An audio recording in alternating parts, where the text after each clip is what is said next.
The first bullet tore through my daughter's leg before I could reach her. The second followed instantly. Blood sprayed across our backyard as Lily collapsed screaming. Through the kitchen window, I watched in horror as Patricia Winters, our HOA president, lowered her smoking gun with a satisfied smile. She had no idea I was a federal judge with the power to destroy her life completely. Before watching full story, comment below from where you watching. Also like and subscribe for more stories. We'd moved to Oak Ridge Estates 3 years ago, after Lily's car accident. The neighborhood had seemed perfect: good schools, community spaces, and proximity to my courthouse. The trouble began 6 months ago when Patricia Winters was elected HOA president. Her first act was to send us a violation notice about Lily's service dog Luna, claiming the animal violated HOA pet restrictions and demanding we remove her from the property. I had patiently explained the Americans with Disabilities Act, sent copies of Luna's service animal certification, and even invited Patricia to meet Luna to see how well trained she was. Nothing satisfied Patricia. Her obsession with getting rid of Luna grew more alarming each week, complaints escalating to threats, nasty notes left in our mailbox, attempts to rally neighbors against us. But none of us could have imagined she would resort to violence. "I'll kill that dog and you if I have to." The gunshot exploded through the peaceful Sunday afternoon as Patricia Winters fired into the air, her face twisted with uncontrollable rage. She stood at our garden gate, pistol now pointed directly at my 16-year-old daughter Lily, who sat frozen in terror on her special mobility chair. Her service dog Luna immediately positioned herself protectively in front, growling low. "Mrs. Winters, you're trespassing," Lily started, her voice shaking. "Shut up. I'm done with your excuses," Patricia screamed, taking another step closer. Her designer clothes couldn't hide the madness in her eyes. "That mutt has destroyed my prize roses for the last time. The HOA bylaws clearly state no pets over 20 pounds. Dad," Lily called out desperately as Patricia's finger tightened on the trigger. I was in my home office when I heard the first gunshot. Looking through the window, I saw Patricia threatening my daughter with a pistol. I dropped everything and ran toward the back door, but I was too late. 2 more gunshots. Sharp cracks that split the air, followed by my daughter's screams. "Lily!" I shouted, dropping my coffee mug on the kitchen floor where it exploded into ceramic shards. The bitter liquid splashed across my bare feet, but I didn't feel it. All I could feel was the primal panic of a father whose child was in danger. I bolted through the back door, my heart pounding against my ribs like a prisoner desperate to escape. Our backyard had always been Lily's sanctuary since the accident. We'd specially designed it to accommodate her mobility needs following the car crash that had severely damaged her legs 3 years ago. It was her safe place until today. The scene in our backyard would be forever seared into my memory. My 16-year-old daughter Lily was sprawled beside her overturned wheelchair, her hands clutching her bleeding legs, her face contorted in agony. Beyond our low fence stood Patricia Winters, our next-door neighbor and self-appointed HOA president, a pistol still gripped in her trembling hand. "What have you done?" I roared, rushing to Lily's side. Blood was seeping through her jeans, bright crimson stains spreading across both thighs. Patricia's face was twisted with a horrible mixture of satisfaction and shock. "That ramp is coming down now," she spat, gesturing wildly with the gun toward our home's wheelchair accessibility ramp. "I told you it violates HOA regulations." Then, seeming to realize the magnitude of what she'd done, she turned and fled toward her house. "Dad, it hurts," Lily whimpered, her voice small and frightened. Despite being paralyzed from a car accident 3 years ago, she still had full sensation above her knees, precisely where the bullets had struck. My wife Sarah burst through the door behind me, phone already pressed to her ear. "Ambulance is coming," she gasped, dropping to her knees beside us. "Oh my God, Lily." I pressed my hands against the wounds, trying to stem the bleeding. "You're going to be okay, sweetheart," I said, fighting to keep my voice steady even as rage and fear battled inside me. "Focus on my voice. Help is coming."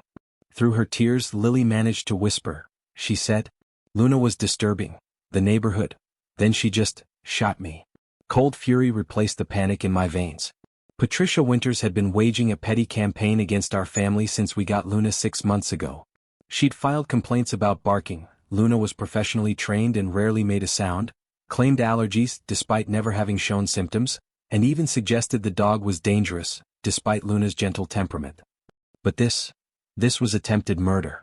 What Patricia Winters didn't know, what she couldn't have known as she pulled the trigger, was that she hadn't just attacked any family. She had shot the daughter of federal Judge Thomas Reynolds. and she would face the full force of the justice system. The hospital corridor was blinding white, the antiseptic smell burning my nostrils as I paced outside the operating room. The surgeon had explained that while the bullets had missed major arteries, they'd caused significant tissue damage. Lily was undergoing surgery to remove the bullets and repair what damage they could. Sarah sat in a nearby chair, her face pale and drawn. Neither of us had changed clothes. Her blouse and my shirt were stiff with our daughter's dried blood. Other patients and visitors gave us a wide berth, perhaps recognizing the shell-shocked look of parents in crisis. "I knew that woman was unstable," Sarah whispered, her voice hoarse from crying. "I told the HOA board at last month's meeting that her fixation on our ramp wasn't normal. They laughed it off." I knelt beside my wife, taking her cold hands in mine. "This isn't your fault. Or mine. Or Lily's." "Then whose is it?" she asked, her eyes meeting mine with a flash of anger. "Patricia's," I said firmly. "And she will face justice. I promise you that." My phone vibrated. "Daniel, my law clerk." "Judge Reynolds? The courthouse is asking when you'll be returning.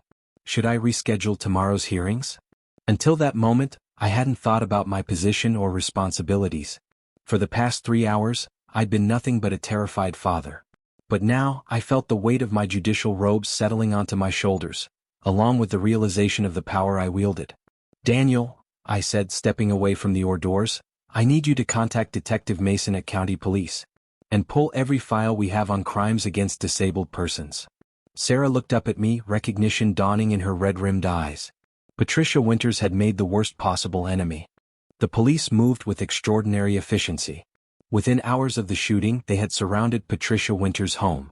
They found her frantically packing suitcases, the pistol, registered in her husband's name, poorly hidden in a flour canister. The evidence against her was overwhelming. Our home security cameras had captured the entire incident in high definition. 3 neighbors had witnessed the shooting.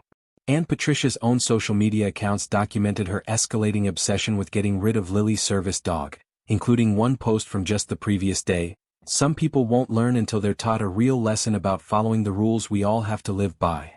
What Patricia couldn't have anticipated was how quickly federal charges would be filed. Attacking a federal judge's family member was a federal crime. The hate crime enhancement for targeting a disabled person added another layer of severity. I recused myself from any professional involvement in the case, of course.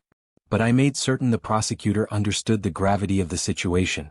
This wasn't just about my daughter, it was about every disabled person's right to exist safely in their own community.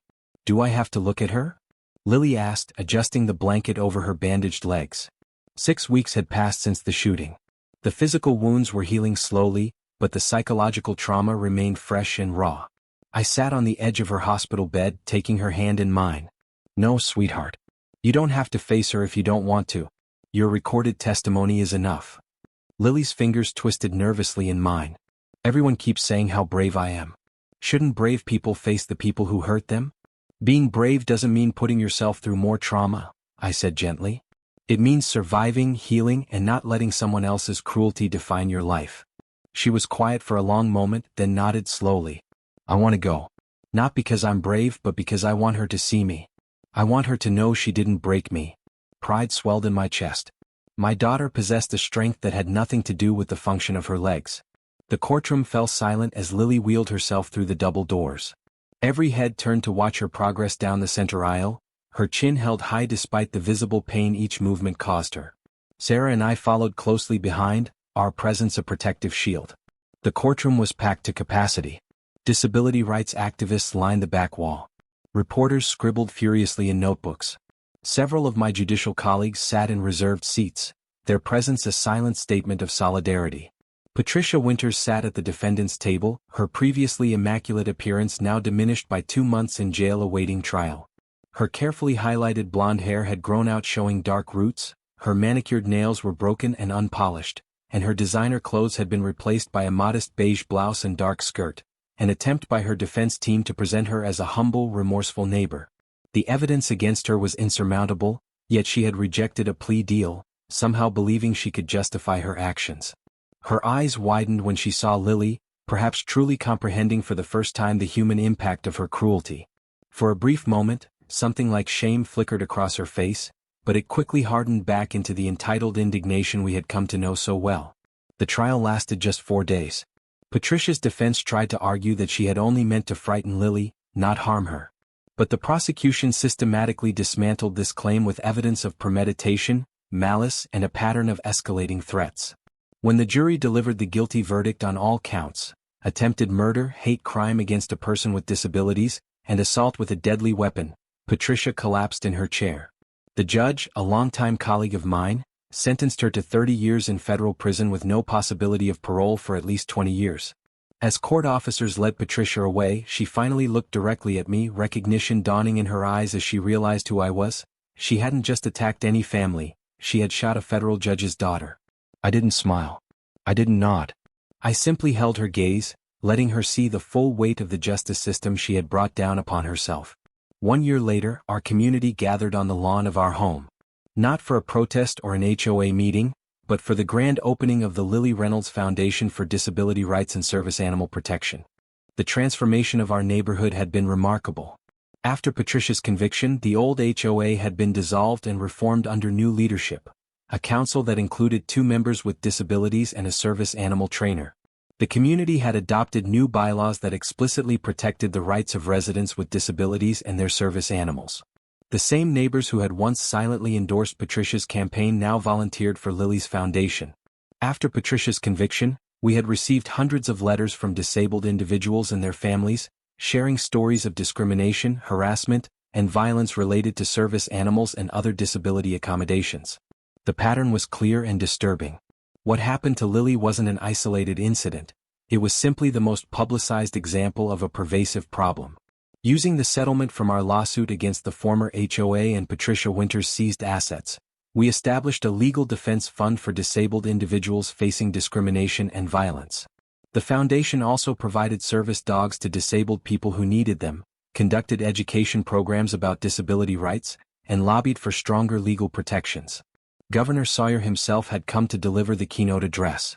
Local businesses had donated refreshments. The high school band played while children ran across the lawn petting the dozen service dogs in training that would soon be placed with families in need. Luna, Lily's faithful companion, sat proudly beside her, wearing a special vest designating her as the foundation's mascot. Lily, now a senior in high school with college acceptance letters beginning to arrive, cut the ceremonial ribbon alongside Luna, the service dog that had become the catalyst for meaningful change. Luna represents more than just assistance for me, Lily addressed the crowd, her voice strong despite the visible scars of her ordeal. She represents the right of people with disabilities to live with dignity and the accommodations we need, without fear or discrimination. No one should have to fight for these basic rights, but until that day comes, we'll keep fighting together. As applause erupted around us, I put my arm around my daughter's shoulders while Luna pressed against her leg supportively. The physical and emotional scars from that terrible day would always be with Lily, but they had become marks of resilience rather than victimhood. And somewhere in a federal prison, Patricia Winters was beginning to understand the true cost of her actions. Not just in years lost behind bars, but in the movement her cruelty had inadvertently sparked. A movement that would help ensure that what happened to Lily and Luna would never happen to another disabled person and their service animal again. The HOA Karen had indeed shot my disabled daughter's legs, unaware I was a federal judge. But in the end, it wasn't my position that brought justice. It was the unwavering strength of a girl who refused to let hatred destroy her spirit, and the loyalty of a dog who had become a symbol of hope for countless others. And that, I realized as I watched Lily smile at the cheering crowd with Luna faithfully by her side, was the most powerful verdict of all.